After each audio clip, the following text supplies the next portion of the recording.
Assalamualaikum warahmatullahi wabarakatuh. Welcome back to my YouTube channel. Balik lagi sama aku Dinda Fahmi Rahmania dari Prodi PGSD Universitas Bengkulu, kelas 1C dengan NPM A1G022049. Jadi ini adalah video ke-6 aku yang akan membahas mengenai konsep manajemen pendidikan tinggi dengan mata kuliah pengelolaan pendidikan dengan dosen pengampu Bapak Dr. Muhammad Kristiawan MPD. Nah, pada bab 6 kali ini aku akan membahas mengenai konsep manajemen pendidikan tinggi. Jadi jangan lupa disimak sampai habis ya videonya, dan jangan lupa juga like, comment, share, dan subscribe. Nah, pada bab 6 ini kita akan mempelajari 5 subbab. Yang pertama yaitu konsep dasar perguruan tinggi dan pendidikan tinggi. Yang kedua, penyelenggaraan pendidikan tinggi. Yang ketiga, manajemen perguruan tinggi. Yang keempat, dimensi makna perguruan tinggi. Dan yang kelima, perguruan tinggi dan tantangan globalisasi. Nah, jangan lupa disimak ya videonya, jangan lupa dipahami dan dicatat juga materi-materinya. Kita langsung aja masuk ke materi yang pertama, yaitu konsep dasar pendidikan tinggi dan perguruan tinggi. Yang pertama yang akan kita bahas yaitu konsep dari pendidikan tinggi. Pendidikan tinggi adalah pendidikan pada jalur pendidikan sekolah pada jenjang yang lebih tinggi daripada pendidikan menengah di jalur pendidikan sekolah. Atau dengan kata lain, pendidikan tinggi merupakan jenjang pendidikan setelah pendidikan menengah yang mencakup program diploma, sarjana, magister, program doktor, program profesi, dan program spesialis yang diselenggarakan oleh perguruan tinggi berdasarkan kebudayaan bangsa Indonesia. Nah, pendidikan tinggi ini terdiri atas pendidikan akademik dan pendidikan profesional.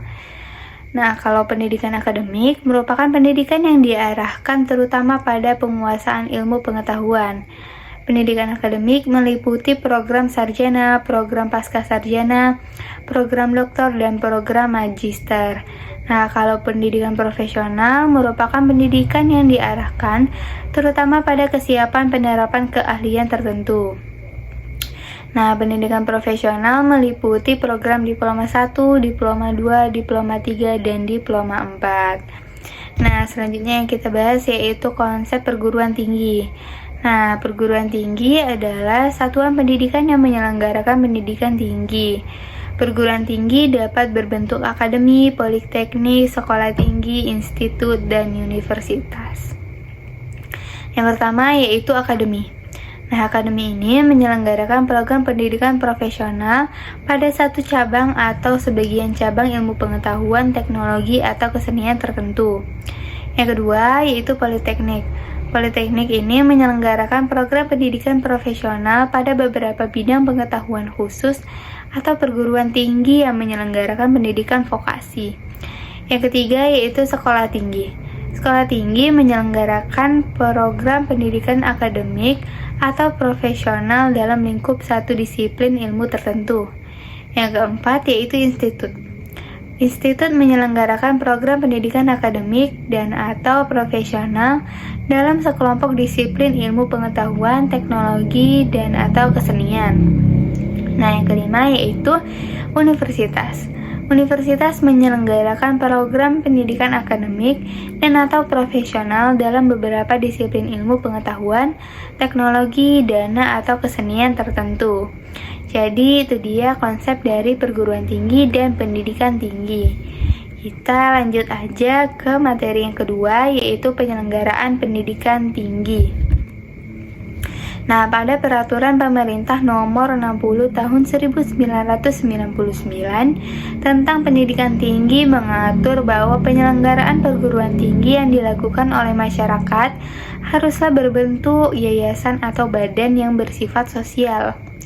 Ketentuan tampaknya dimaksudkan untuk memberikan status badan hukum pada penyelenggaraan pendidikan tinggi. Jadi ada semacam jenjang dalam penyelenggaraan perguruan tinggi swasta, yaitu jenjang pertama universitas dan jenjang kedua yayasan. Nah, itulah penyelenggaraan dari pendidikan tinggi. Nah, yang ketiga yaitu manajemen perguruan tinggi. Nah, ada beberapa aplikasi fungsi manajemen umum dalam manajemen perguruan tinggi. Ada 4, yaitu yang pertama, perencanaan.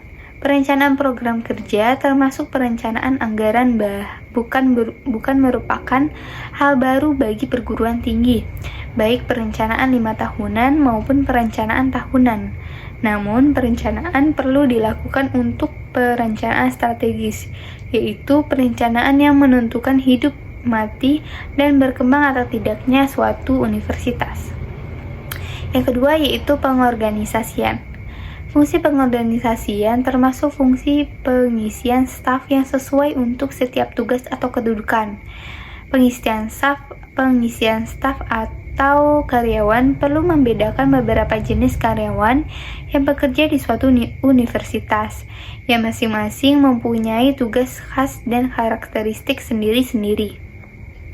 Yang ketiga yaitu penggerakan. Tugas penggerakan adalah tugas menggerakkan seluruh manusia yang bekerja dalam suatu perguruan tinggi agar masing-masing bekerja sesuai dengan tugas yang dengan semangat dan kemampuan yang maksimal. Yang keempat yaitu pengawasan. Pengawasan adalah pengamatan dan pengukuran apakah pelaksanaan dan hasil kerja sudah sesuai dengan perencanaan atau tidak. Nah, itulah manajemen perguruan tinggi. Nah, materi yang keempat yaitu dimensi makna perguruan tinggi. Nah, dimensi makna perguruan tinggi ini terdiri dari 5 dimensi. Yang pertama yaitu dimensi etis.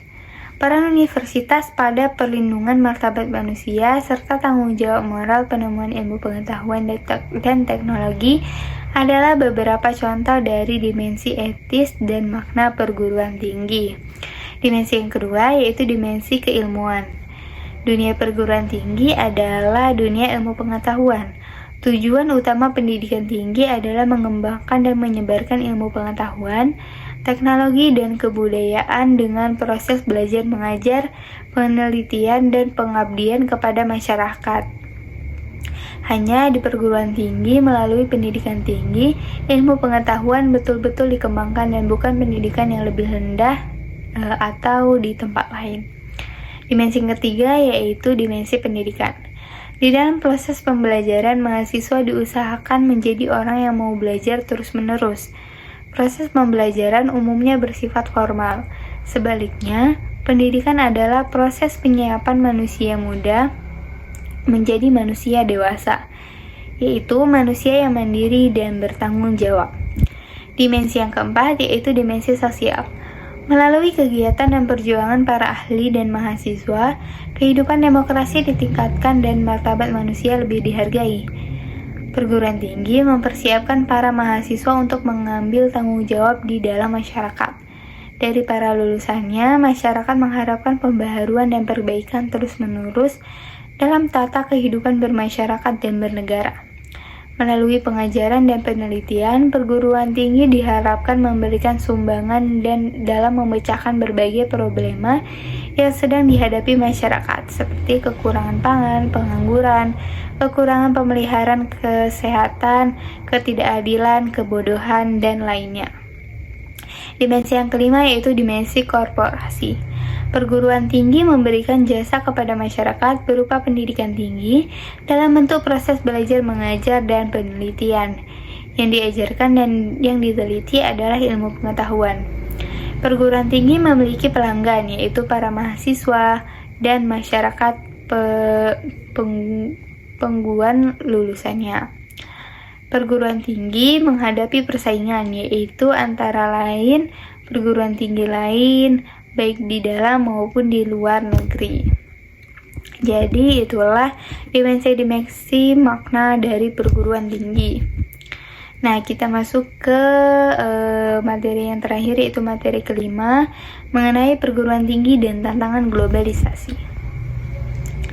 Globalisasi bagi perguruan tinggi merupakan kekuatan yang mengubah perguruan tinggi dari suatu institusi yang memonopoli ilmu pengetahuan menjadi suatu lembaga dari antara sekian jenis organisasi yang menyediakan informasi dan dari suatu institusi yang selalu dibatasi oleh waktu dan geografi menjadi suatu lembaga tanpa batasan.